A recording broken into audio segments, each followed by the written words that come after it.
All right, I'm here with Charles Muhlbauer. He is the head sales coach for CB Insights. We're going to be talking about how to use case studies in the sales process. Charles, thanks so much for making some time for us. Thank you very much for having me, Julian. Appreciate it. Yeah, you and I go way back. We worked together at a startup, and then I know you kind of come from a little bit of the startup world and now working for CB Insights. So you've seen a lot of different sales processes. You've coached a lot of different reps. So my first question is a really simple one. Why are case studies or customer success stories important in the sales process? Sure. So as much as people initially think about how important case studies are for prospects and prospective customers, they're actually just as, probably I'd argue, if not more important for the actual sales team. There are a number of case studies that we have that are, interviews, actual videos, and the language that prospects use in those videos to describe the actual problem they were having, the terms they were using, those were terms that the team really wasn't using and weren't paying enough attention to. And, the more we can understand what it's like to be the prospect in their language, the more credible we are, because that language will permeate across calls and kind of resonate more with future prospects. Wow, that's really interesting. So yeah. You're saying, if I'm hearing you correct, it's not just the ability to send the prospect a PDF of a case study or show them a video. It's teaching the sales reps so they learn the actual stories. And it sounds like, and I remember you doing this quite well when we worked together. You're talking about sales reps on the fly, more informally, just sharing a customer success story that does have a case study to back it up. But the real value is the sales rep is just talking about a customer in their words. Exactly. So when I think when people hear case study, they automatically think about it in a way of, what can I show my prospect? But they're not taking into account what it does for the sales team. It does a tremendous amount for the sales team in terms of how to position their offering. I actually just did an interview about a week ago or a few weeks ago with a current client of CB Insights, just so I can help the sales team. And the way she described what she's going through, especially during this time, right? There's also a change between like pre-COVID, post-COVID. Like that's how she framed things. Pre-COVID, I was doing this type of research. Post-COVID, I'm doing it this way, right? Because there are certain things that we can't do in this market right now, so we have to compensate in other ways, and this is how we're doing it. And that's not something I would ever think about. And so that's does a tremendous amount for the sales team. So it's almost like bringing that, when you bring that language and communicate that over the phone, you're pretty much talking about all the before stuff on a case study over the phone over and over and over and over again, which is going to resonate with prospects for them to want to talk to you more. Yeah, that's really interesting, because I think that the concept of voice of the customer is very well understood in marketing. And marketers are constantly looking at what their clients actually say and trying to put those words and their way of thinking into marketing material, of course, into case studies. But that's equally important for the sales team. And that's a really good point you bring up. So when you guys are bringing on new sales reps for CB Insights, do you show your sales reps the case studies? Can you talk to me about how you... Absolutely.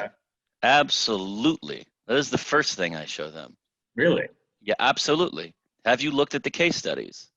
Wow. And I say, when you look at the case study, just pay all your attention to the before. The after, don't worry about the after. The after is easy, right? We'll show you how to do the after. I had John Barrows do this very similar interview last week, and he brought up the very same point. And I think that it's a real trend that we're taking seriously and looking at our clients, which is for clients, which is to focus case studies less on the results. I think even 5 years ago, that was more important. We wanted to show results, but now the market is just so saturated with results. Everyone's saying, yeah, achieve this result. And it's more like that's the afterthought. Like that's table. 100%. You know what's interesting, Julian? Sorry to cut you off. You know what's interesting? I found, this could be me, I found that people actually kind of, maybe enjoy is not the right word, but I'll use it anyway. People enjoy talking about problems more. Talking about problems is more interesting. Talking about results is like kind of boring. It's kind of like, for me personally, when I go and I hear someone, again, it's just me, I can't speak for everybody else.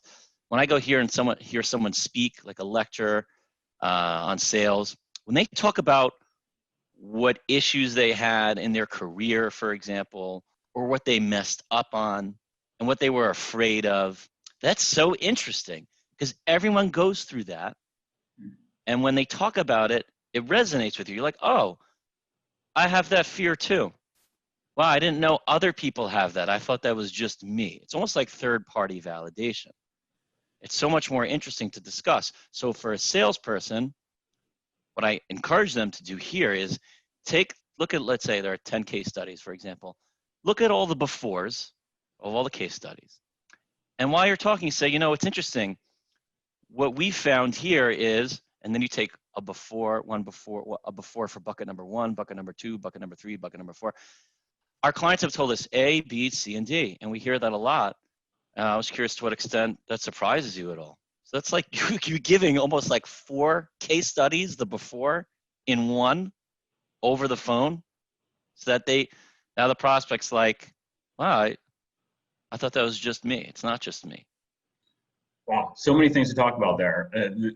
Right off the bat, the really cool part about what you just said, one thing that I hear a lot talking to people about problems they have with case studies and what they don't want is when it becomes just like generic, where you're just kind of like, here, look at our case study, how we saved someone 10%. So what you're talking about doing is not just starting with the case study you want to show the prospect based on, you know, your own research, but actually talking to that prospect about several different problems you've seen, identifying the problem that that client has, and then using the appropriate case study. You know, you've already used it as a talking point, but then you can also show them that down the line in the sales cycle.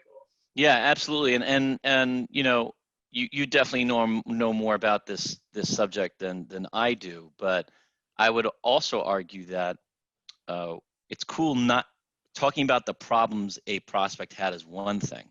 That's just the beginning, though. It's not like a case study is these are the problems they had and this is how we fixed it.